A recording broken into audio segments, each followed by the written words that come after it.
Message আপনাদের মিডিয়ার মাধ্যমে আমি একটু দিচ্ছি, বাংলার প্রত্যেকটা মানুষের কাছে দেবেন। দেখুন, 5 বছরের জন্য একটা সরকার গঠন হয়। দেশের সংবিধানের নিয়ম অনুযায়ী মানুষ তার ভোট স্বাধীনতা যাকে খুশি পছন্দ দেবে, কিন্তু মানুষ কাকে ভোট দিচ্ছে ওটা বড় বিষয় না, এখন মিসিংটাই বড় বিষয় হয়ে দাঁড়িয়েছে। তাই যে সরকার এসেছে, মানুষের রায় যদি হয়ে থাকে সেই রায়কে তো মান্যতা দিতেই হবে। এবং সরকারের চেয়ারের সম্মান ছিল, আছে, থাকবে, চেয়ারকে সম্মান দিই। কিন্তু সরকার যদি বসে সংবিধান বিরোধী কোনো কর্মসূচি নেয়, তার বিগত সরকারও যেমন সংবিধান বিরোধী কর্মসূচি নিয়েছিল, লড়াই ছিল, আগামী তো আমার ব্যক্তিগত মত এটা লড়াই থাকবে। আশা করছি আইএসএফও লড়াই করবে এবং আইএসএফকে লড়াইয়ের জন্য প্রস্তুত আছে এটা আমি জানি। তবে আমি প্রত্যেকটা মানুষকে বলবো, আপনারা যদি আতঙ্কিত হন, ভয় খান, তাহলে আমি মনে করি ধর্মীয় বিষয় ভাষাতে বলবো আপনাদের ঈমান দুর্বল।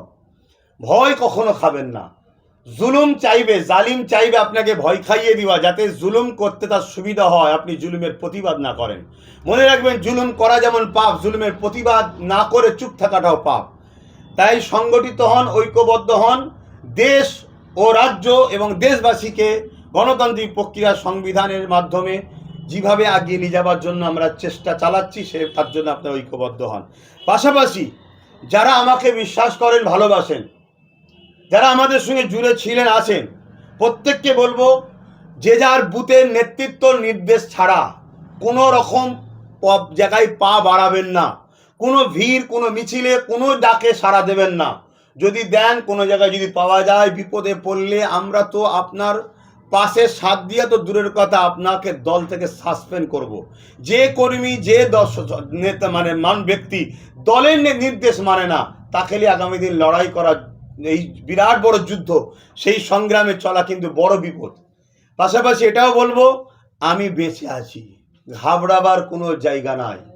ইতিহাস অনেক দেখেছি, অনেক জালিমের স্বৈরাচারীদের শাসক দেখেছি, সব মিটে গেছে। আগামীতে কেউ যদি নিয়ত মনে মনে ঠিক করে থাকে আমি জালিম স্বৈরাচারী শাসক হব, তাকেও মিটাতে বেশি দেরি হবে না। চিন্তাবার কিছু নেই। সুস্থ থাকেন, ভালো থাকেন।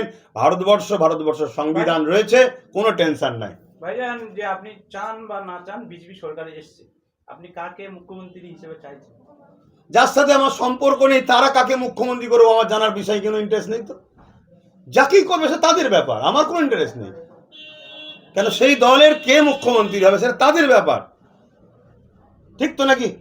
তবে আমি এতটুকু বুঝি, যে মুখ্যমন্ত্রী হবে সে যদি সংবিধান অনুযায়ী চলে, তাকে মুখ্যমন্ত্রী হিসাবে সম্মান দেওয়া, দেশবাসীর হিসেবে তার চেয়ারের মূল্য দেওয়া, সম্মান করা, এটা নাগরিক হিসেবে দায়িত্ব। আর সেই সংবিধানকে রেখে দিয়ে পাওয়ারের যদি প্রয়োগ করে, তাহলে তাকে জুতোর তলায় রাখা দরকার, সে যেই হোক, এটা আমি মনে করি।